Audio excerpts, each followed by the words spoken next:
And we're back. I'm your host, BKP. Good morning from downtown Blue Ridge. If you don't think the sun is shining, you come up here. I brought the shirt to prove it. Sun is shining right here on the set. We're now joined by Dale Jackson, Rick and Melisa Searcy. We're going to be talking about medical marijuana, cannabis oil.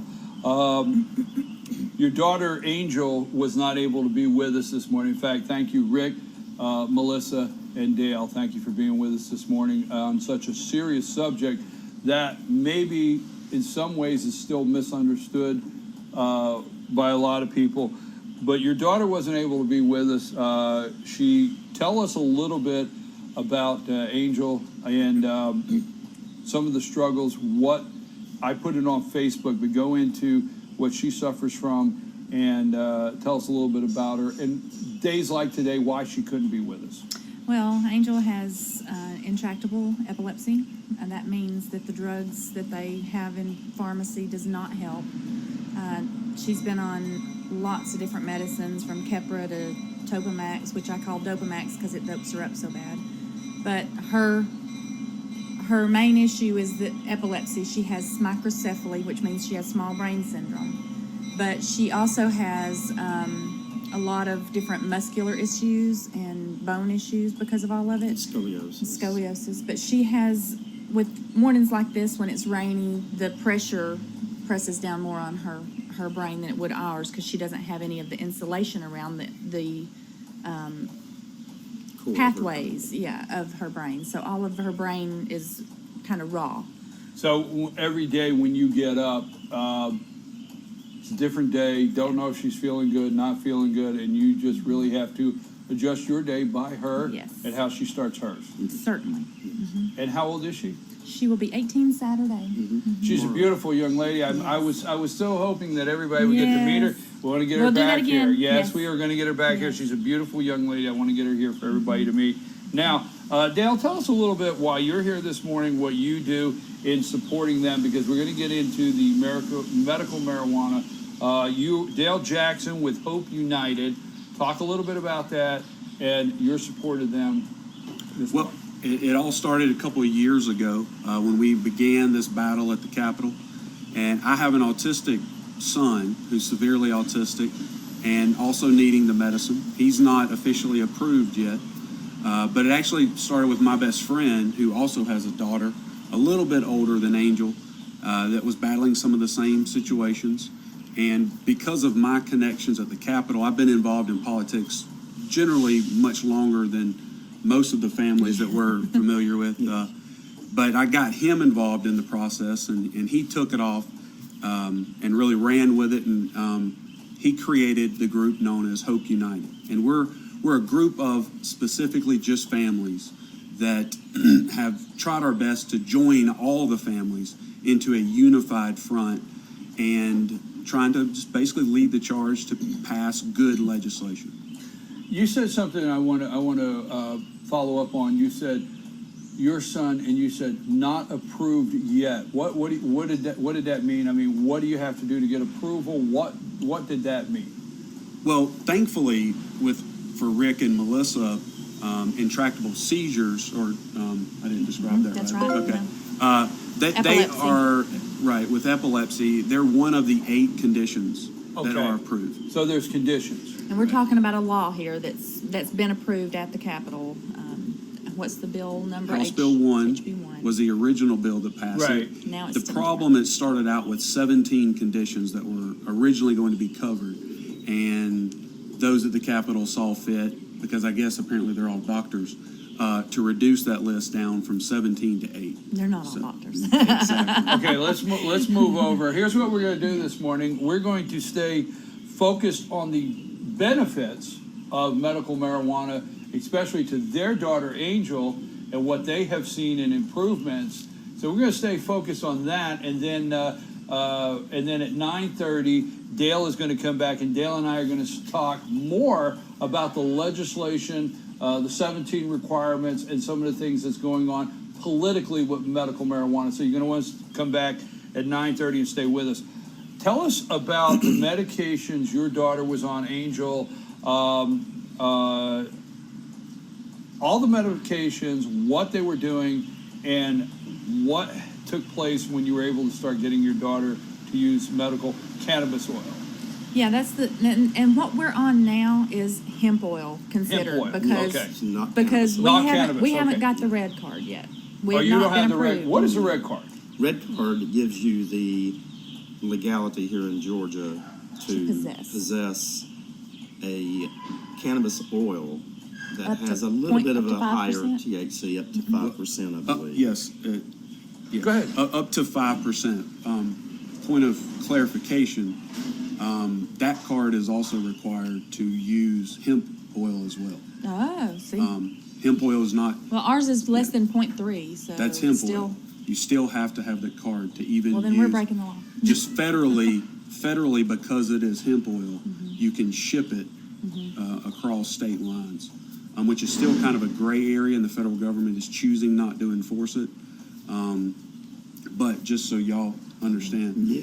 whether it's 0.2% or 4%, in the eyes of Georgia, you have to have the medical card. Okay. Other medicine, absolutely. No. You. What I want to do is I want to come back. Those are some great points that our viewers need to know.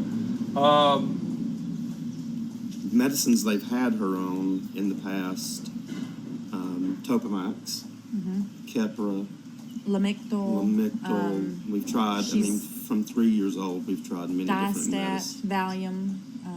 They basically made her, you've met Zombie. Angel, you know that she is Yes. aware. Yes. And so Yes. forth. If you had have met her 10 years ago, you would have seen a child that had blank eyes. Because of the medicines she was on, she Would make contact. She would even make contact. She was. with you, They so. considered her autistic then. I don't think she's autistic now. Well, here's the interesting thing. I have a niece myself, and the medication that she was on, there was a time where we just say, look, no disrespect, but she's just doped up. That's Right. it. Exactly. And that's why she's calm. She's just doped up. Talk about how long the move to hemp oil, how it's used. We don't understand how it's used, and what have you seen as the parents as a benefit in the difference? Well, we are off all pharmaceuticals now except for an emergency Diastat application And that that is is a used- Valium to calm her down if she has a terrible seizure. Right. And quits breathing or Right, something of right. that nature. Then we give her the Diastat after a certain amount of time if she's having a seizure. Now, she still has seizures. She still but has the seizure. She does. She went down, the hemp oil has made her go down in her seizure activity from anywhere from 30 to 80 a day. When she's hormonal and stuff, it's higher. But she went down from 80 at the max a day down to 3. She has average 3 a day now Let at me the get this. max. I'm not disputing you, but what you're saying is there was a time that she could have as many as 80 seizures a day, Definitely. and she's gone down to 3. This is after getting her off all pharmaceuticals, except for the Valium, Yeah.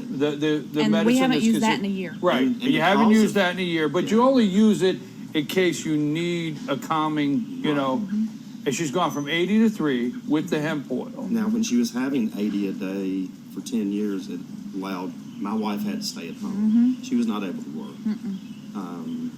We could not take our daughter Anywhere. every day to school or anything like that. So with the hemp oil, it's She's allowed us calm. to do this. Yeah. It's allowed us to open up Broken Bull. It's allowed us to It's have allowed freedom. us to have some type of freedom. We can leave her with somebody comfortably. And she could come also because She I've comes, seen. yeah. she could come and she can go. She's in the store and she's She enjoyable. couldn't react. Yes, She could not interact with people before.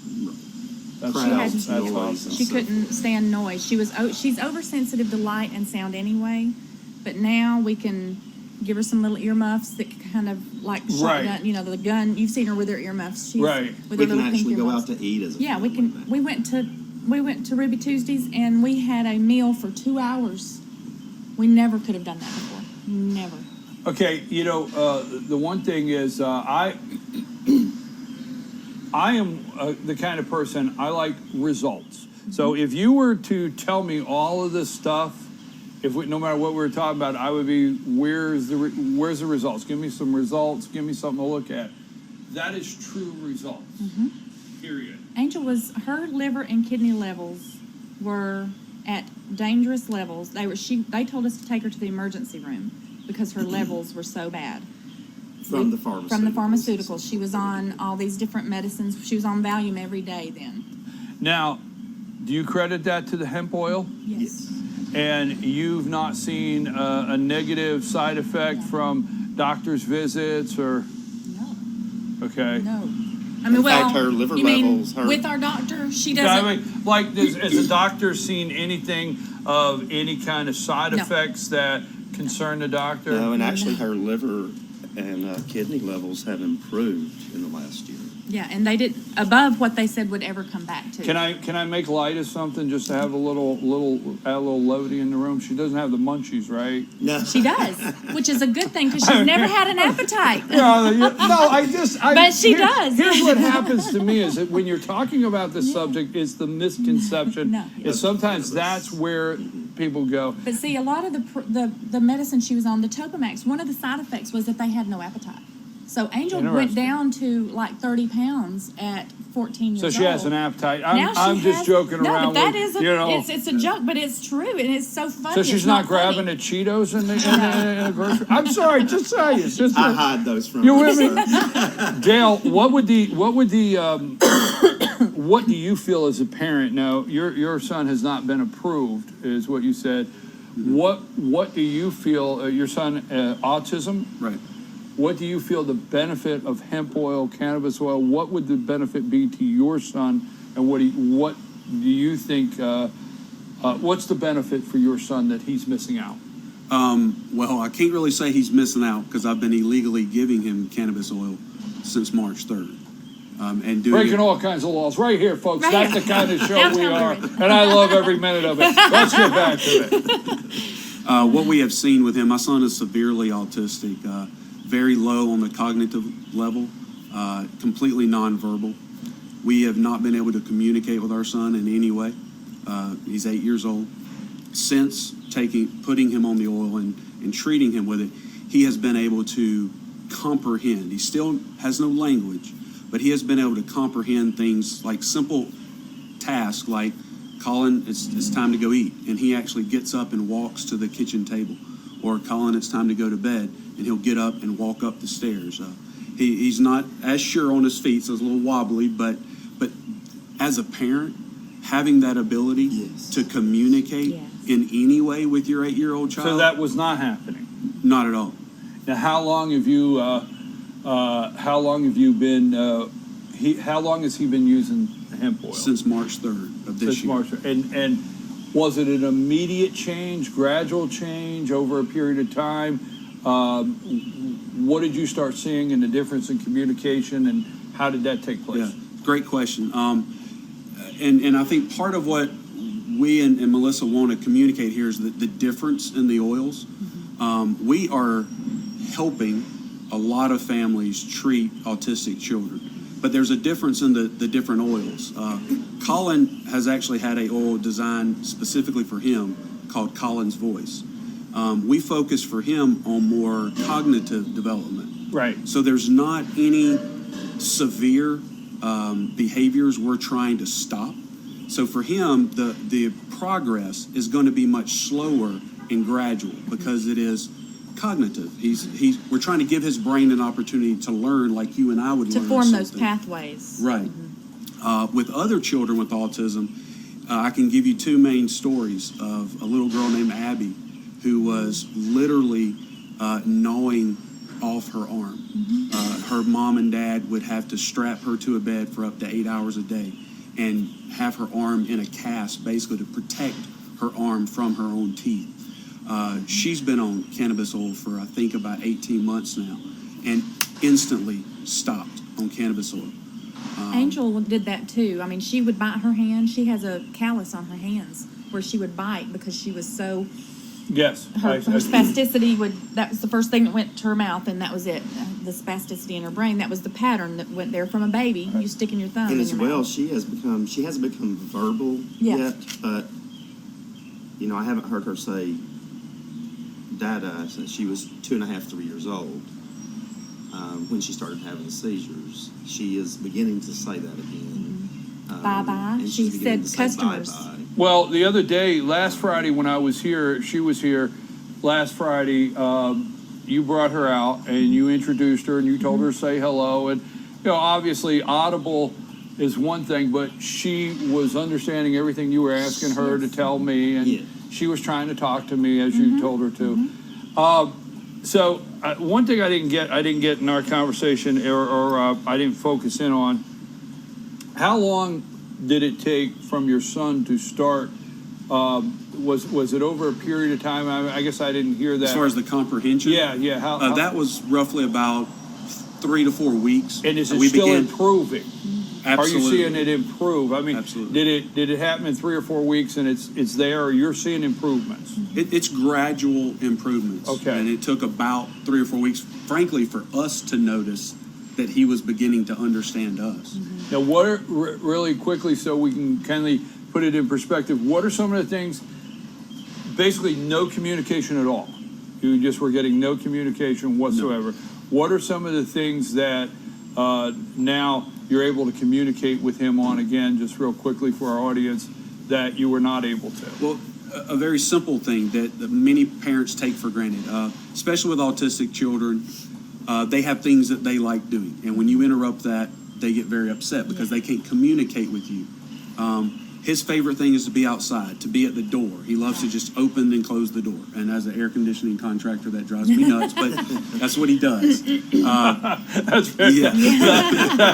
That's his thing. That's his tick. But, you know, he's... Your mom always told you when you were a kid, shut the door. Now it's coming back on you, right? So that's his favorite thing, but he's 8 years old and he's not potty trained. And sometimes, as his dad, I have to change his diaper. And he gets very upset when I would just have to take him into the house, into the living room, change his diaper, and then let him go right back outside. But he didn't understand, we're just going in for a second and then coming right back out. Now, I feel like I can talk to him, I can tell him, Colin, we're going inside, we're going to come right back out. And now when I do that, he doesn't have this huge emotional breakdown and get upset, because I feel like he understands this is just temporary. Then we're going to come right back to doing what, he wanted to do. But everyday things, I saw him, you were feeding him. Oh, yeah, The that's been... spoon. I mean, Yeah. We've been trying with Angel since she was a baby to feed herself. Okay, before we close this segment, because we're going to come back at 9:30, folks, and we're going to do a second segment at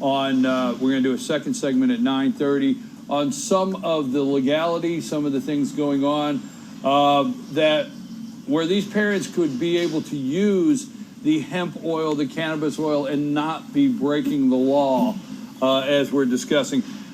Let's wrap up our last topic by what are some of the biggest misconceptions people have when they hear about it? Let's just go left to right. What are the biggest when people misconceptions? hear cannabis, they immediately think of smoking marijuana, recreational use. I don't know if that is more prevalent here in the North Georgia mountains than it is other places in the state or the country.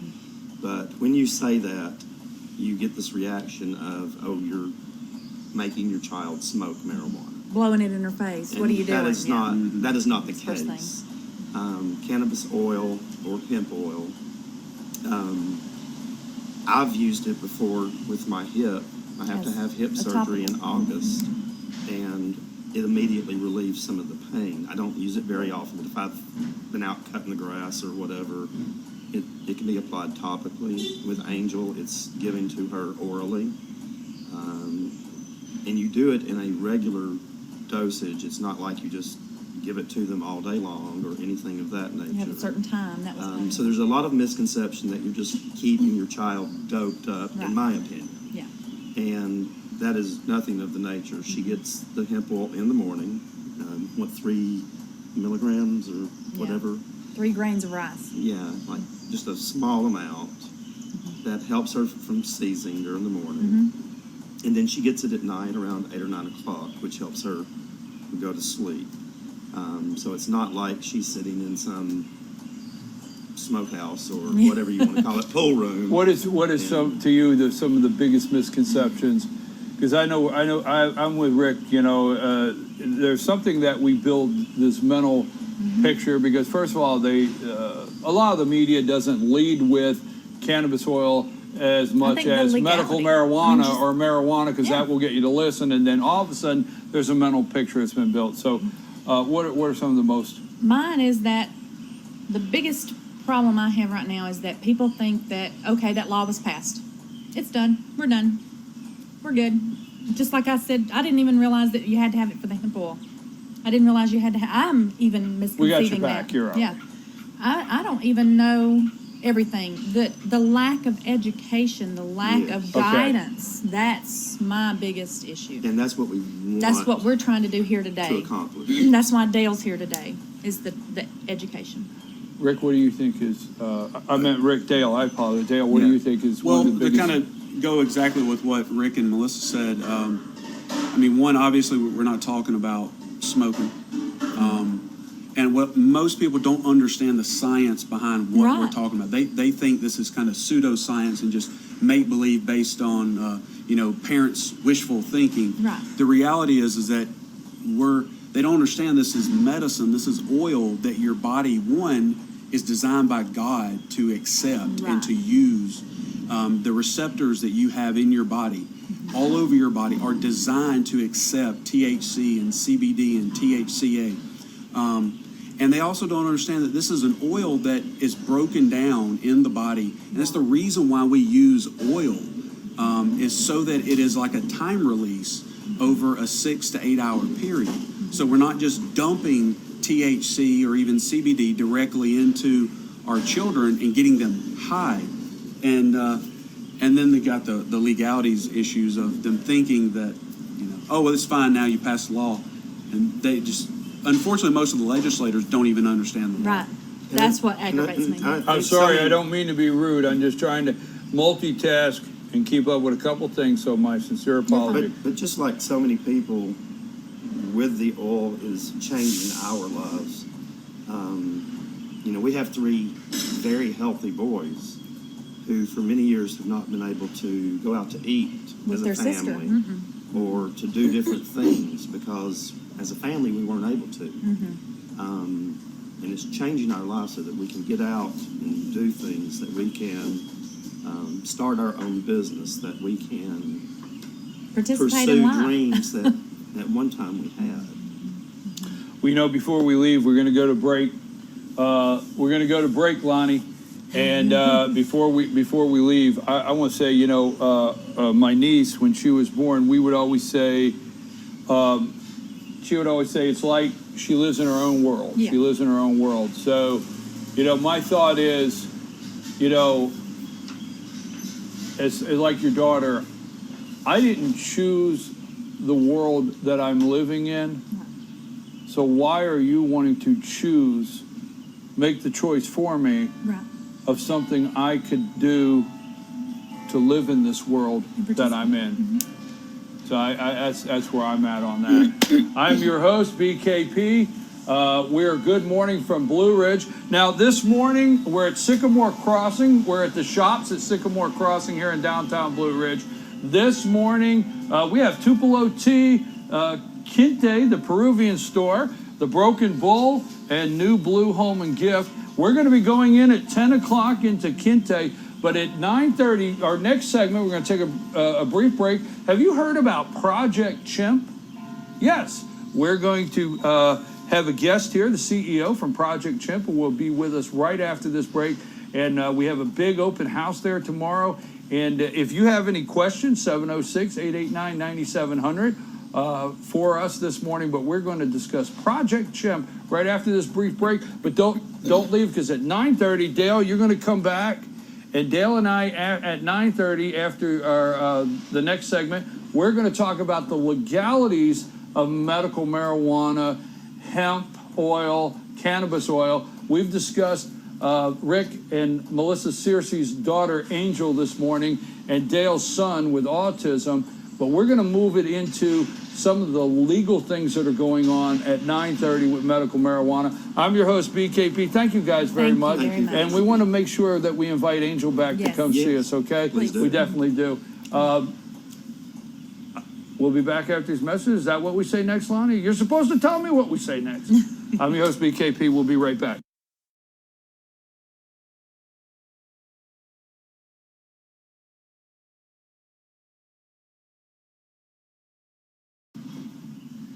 And we're back. I'm your host, BKP. We're live here from downtown Blue Ridge. Every Friday throughout the summer, we're going to be broadcasting live here. We've done some special segments this morning, and one we're staying on is I personally wanted to know more about this subject, medical marijuana, hemp oil, cannabis oil. And, you know, I thought maybe if we could do this, we have Dale Jackson, Hope United. We can bring in some people that really know the subject matter and clear up some of the confusion that I hear, you hear. So we're gonna talk some more here with Dale Jackson concerning cannabis oil in the legislative process and what's going on down under the Gold Dome in Atlanta and where we stand with that. But again, we're at the shops at Sycamore Crossing here in downtown Blue Ridge. Things started a little slow around town this morning. We started with a rainy morning here, but it's cleared up and it's turning out to be a beautiful day here at downtown Blue Ridge. Dale, I'm here with Dale Jackson, Hope United. Let's get focused right into legislation. Let's talk about the legislation, where that stands, what's going on. You got the mic. Tell us about it. Okay, so starting out in 2016, it's very, very complicated. It's very hard to understand, but try to condense everything down. We started the session out with what was House Bill, now it just slipped my mind, 722. Okay.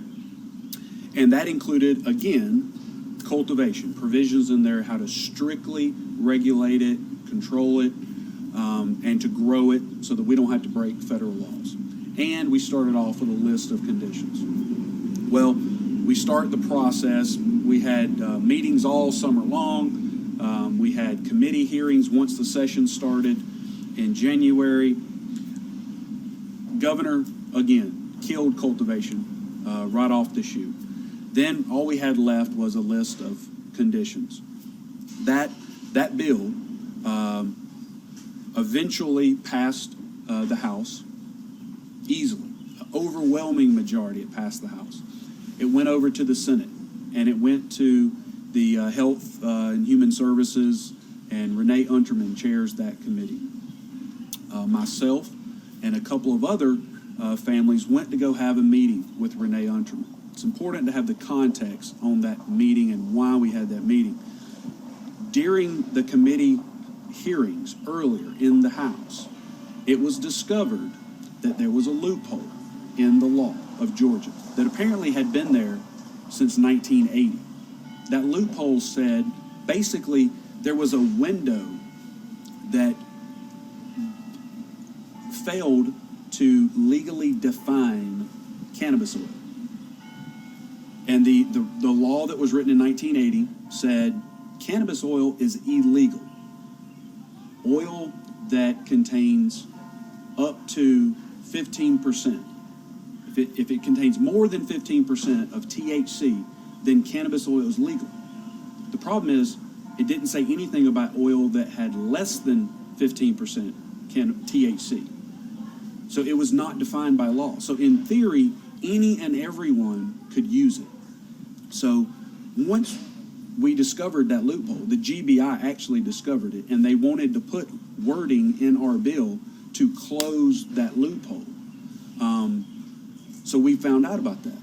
So our strategy was, well, if our bill that we want to pass is not going to get anywhere, if it's not going to be approved by the governor, and it has that wording to close that loophole, what can we do strategically to maybe, hey, if our bill's not going to pass, let's make sure that that language closing that loophole doesn't pass either. And so we went and sat down with Renee Unterman, and just said, hey, this is an idea we're having. We're looking for your advice because we know you're a very powerful person here at the Capitol. She went to the press the very next day and said, I'm not going to allow a hearing on House Bill 722 because parents came to me and said that they're not happy with it and they don't think that it should pass. Completely twisting our words around. So she killed it, never gave us a hearing. We then had to find Senate Bill 145 that was actually passed the year before by my senator, Josh McCoon, and completely gut it and replace the language. So we basically made House Bill 722 now Senate Bill 145 that technically had already passed the Senate. Like I said, this is confusing. So technically we've already passed the Senate. So now all we have to do is get Senate Bill 145 that now has completely new language to pass the House. And we waited and we waited and we waited. And Speaker Ralston, who originally was 100% on board, just failed to prioritize getting Senate Bill 145 out and passed. Took us all the way to the very last day of session to get Senate Bill 145 passed. It didn't pass until roughly around 5 o'clock in the afternoon on the last day of session. So technically now it's over into the Senate. Keep in mind, all this is a new list of conditions to cover my son with autism and other children and patients here in Georgia. So myself, all the families, and all the major news outlets in Atlanta went straight to Casey Cagle's office, started beating on his door, demanded a meeting. He met with us for myself and and 2 other family members for almost 30 minutes to negotiate a compromise. Our primary concern was getting autism and just 2 or 3 other conditions on this new bill. He said, I'm sure that's something that we can work with. So we left there very encouraged. So now we've got to get our amendment to the floor of the Senate. It's got to pass. It's got to go back to the House just to have them okay it. And we're done. There's victory in sight. At 11:49, maybe 11:50, the senators that we had been working with from the floor, we were all up in the gallery. The senator called me down to the floor of the Senate because he knew that my issue was autism. And he said, Dale, I'll never forget the words that he said. He said, Dale, here's the amendment. I want to know what you want us to do with it. You got 15 seconds to decide. He said, it includes autism. But here's a little trick that somebody threw in there. The bill we passed the year before that allowed cannabis oil to be legal up to 5%, to allow all the families from Colorado to come home back to Georgia. Right. He said, Dale, it includes autism, it includes your son, but it drops the approved percentage down from 5% down to 3%. All those families that came home from Colorado were going to have to go back to Colorado. They made me choose between my son and covering autism and sending families back to Colorado.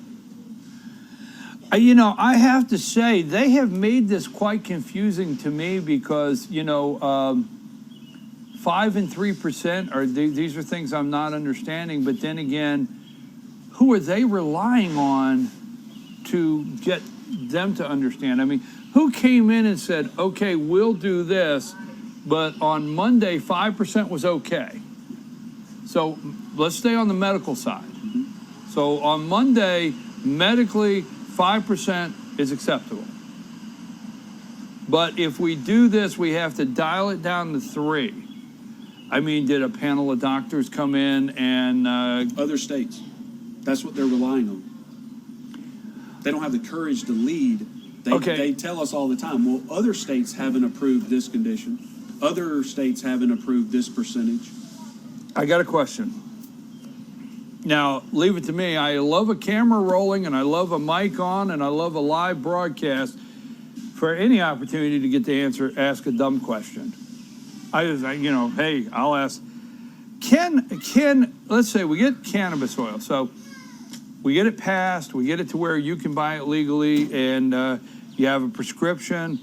I would personally like to see a prescription bottle. This is what I'd personally like to see 9 refills or 3 refills only, meaning you have to, if you're taking blood pressure medicine, not to switch gears, but they're not going to give it to you with 12 refills. They're basically Crestor for cholesterol, blood pressure. They're going to give it to you 90 days at a time, and it's usually so you can come back and check levels.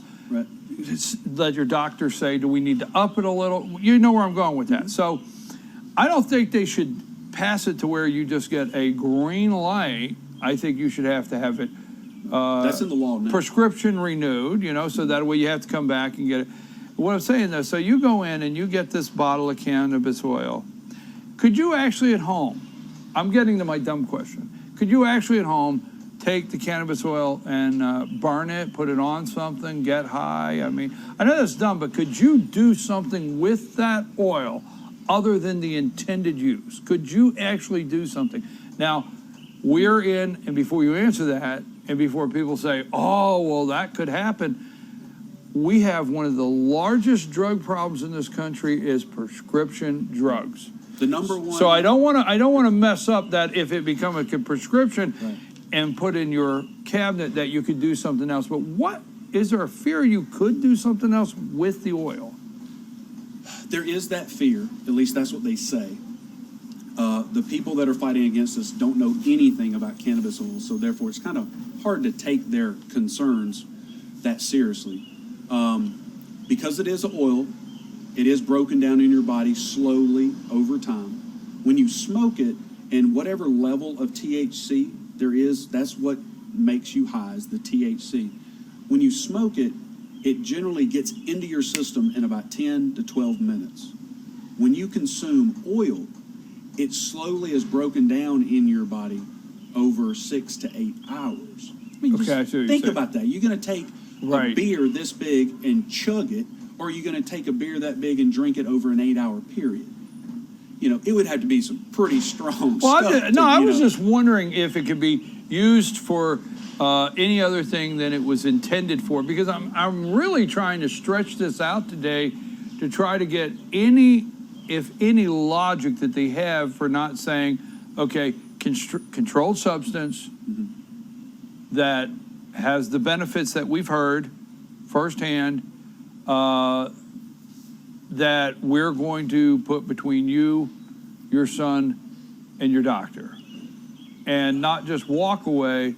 But I guess, I could just keep going over that and over that because I can't. Possible logical reasons, or I could tell you the real reason why that I know the reason why they fight us. Go, let's get to the real reason. The real reason is my mom and dad. Okay, I know. Okay, I don't understand, but go there. Go Let me there. walk out this scenario with you, okay? Now keep in mind, you nor I are here advocating for recreational marijuana, are we? Right. We've made that perfectly clear, haven't Right. we? My dad helped me advocate not for it when I don't know what those words were I just used. My dad helped encourage me in a nice way Right. to not enjoy recreation. Okay, my whole entire life. So I'm getting to understand Yeah. there. Go ahead. Okay, I've never, my whole family. I mean, we're just your average, typical Southern Baptist family growing up. My mom and dad don't even drink. They're just great people. They've never even considered medical marijuana or especially recreational marijuana. But my parents, who are just the average citizen, not politically active or anything like that, they see how the plant itself and a byproduct of that plant has helped their grandchild. And if you were to ask them today, would you fight against recreational marijuana? Would you even vote for recreational marijuana? You know what they would say? Say, I don't really care one way or the other about recreational marijuana. Hey man, they're not for it. But they're certainly not going to fight against it. It's because they're no longer scared. They no longer believe the reefer madness that everybody their age was taught in school.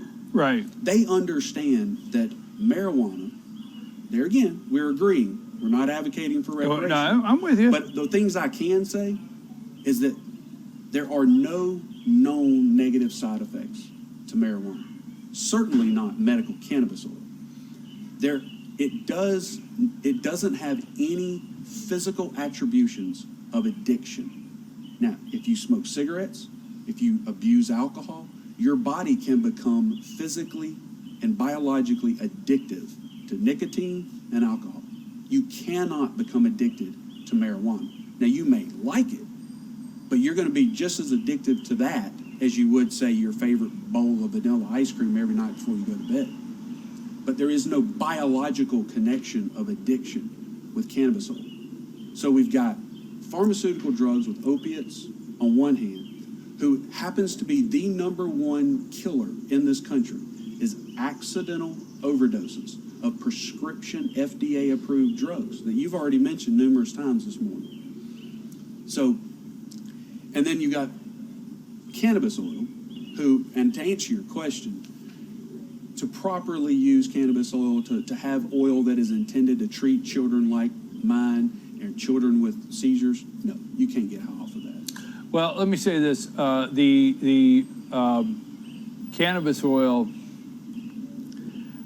if it was just put out there as cannabis oil and it was always talked as cannabis oil, but the media, it wouldn't sell. Yeah, they call it medical marijuana. Right, because last night I promote what I'm going to do the day before, and I'll go on Facebook and I'll pop it out. Hey, we're going to do this. We're going to talk about that.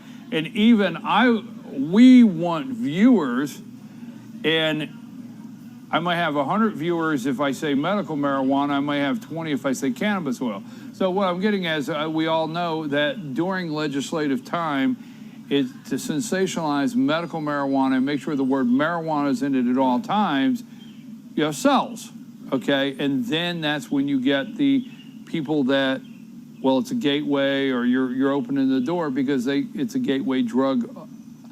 I'm a believer marijuana in a recreational form is a gateway drug. I just made a video about that exact same thing. Do you know why it is a gateway drug? It is. Why? Because it's illegal. Because the only place you can go to get it is the same place you would go to get meth or crack or heroin. There is no attribute of marijuana that makes it a gateway drug, except this simple fact and only fact: it's illegal. If you had a store like that you could go to buy it, I'm not advocating that. I understand. But if that's where you understand. had to go to buy it, like in Colorado, right, then your chances of going from that to heroin or crack or meth, well, if you go there and you greater. get some weed, you're really not coming out and looking for the meth dealer.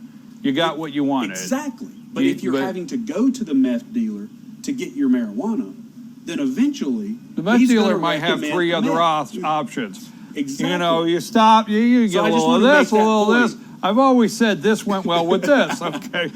But that's not why I have no idea how that works. I know nothing about it, folks. Don't even think that.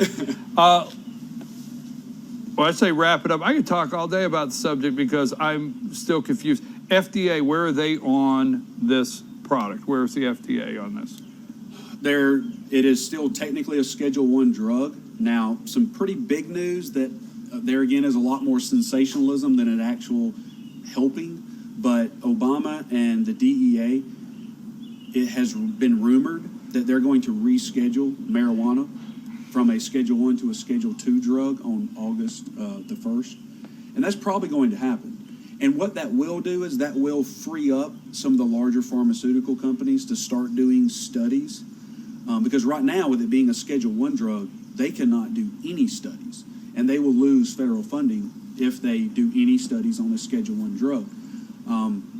So that will help. But it takes the FDA and Big Pharma literally 8-10 years to do, jump through all of their hoops and red tape to actually come out with something. And they already have produced a synthetic, a man-made THC. And children every day at Emory and CHOA and everywhere here in Georgia, they prescribe THC to children battling cancer. They want it to help their appetite, and it helps them not to throw up after chemotherapy. But it's synthetic, and it also costs about $1,000 for a prescription. Let's wrap up. What next session? This upcoming 2017 session. What's on the agenda for Hope United, for you down there, and what are you wanting to see out of the next session? What's Well, next? What is next? Yes, next session is going to be much different. Leading up to this point, the parents and families who are suffering here in Georgia have kind of taken a back seat and said, hey, let us know when to show up at the Capitol. We'll show up and try to help you pass a bill.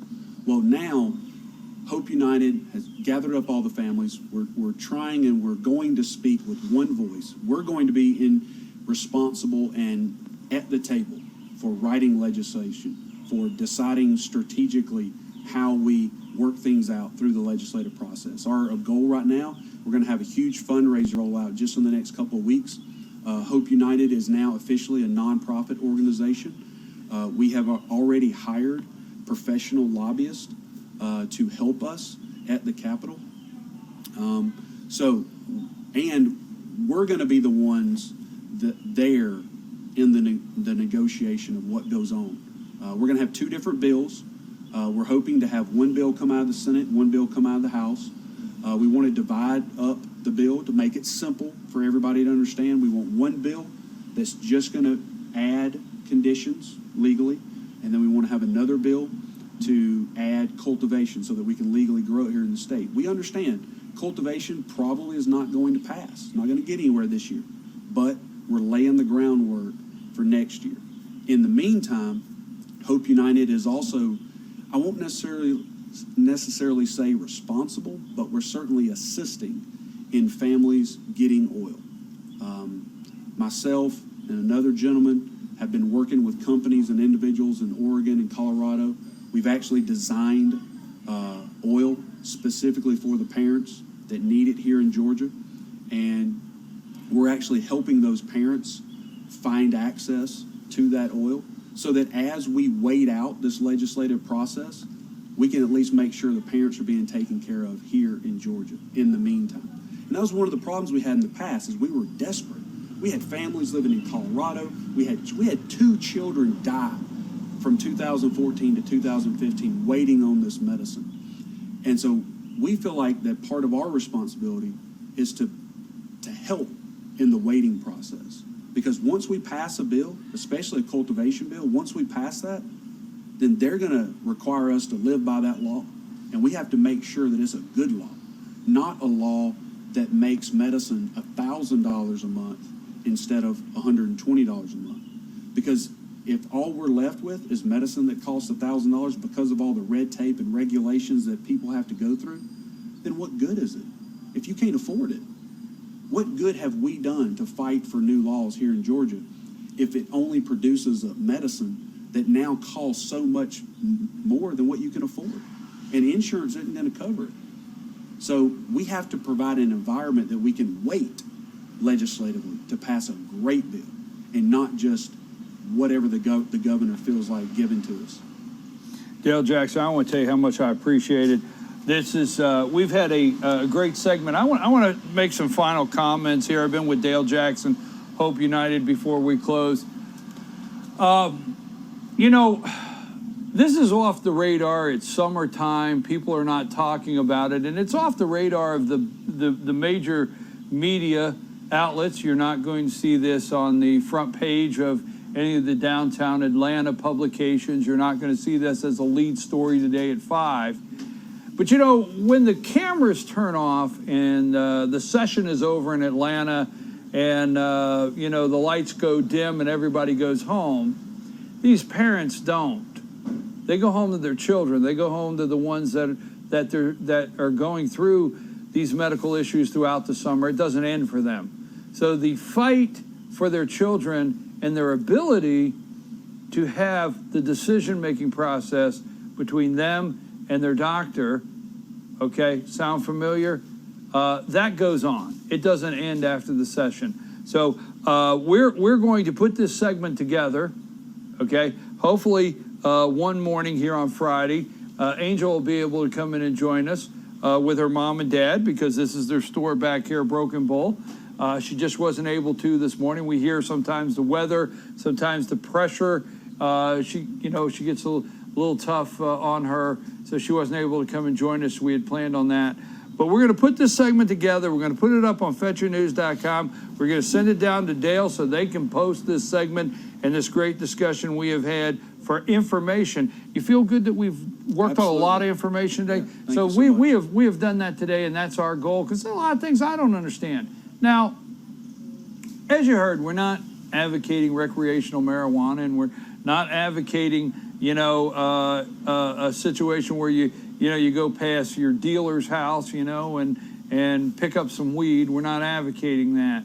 But I'd like to challenge you to do just a Google search and just put in prescription medication, drug abuse, just anything like that. And watch all the stories come up where maybe physicians, medical facilities, they're having struggles with people, pain clinics, things like that, where people are addicted. These are legal drugs that they're trying to obtain that the government said was okay. So I could go down that road forever. I'm your host, BKP. Good morning from downtown beautiful Blue Ridge. We're going to come back. We're going to talk a little bit about the shops. It's 1022, where we're at this morning at Sycamore Crossing. And then we're going to wrap up with some final words. You never know. I might talk about Brexit. I might talk about how's Obama's day off. You remember when I opened this morning, I think he ought to take just a weekend off.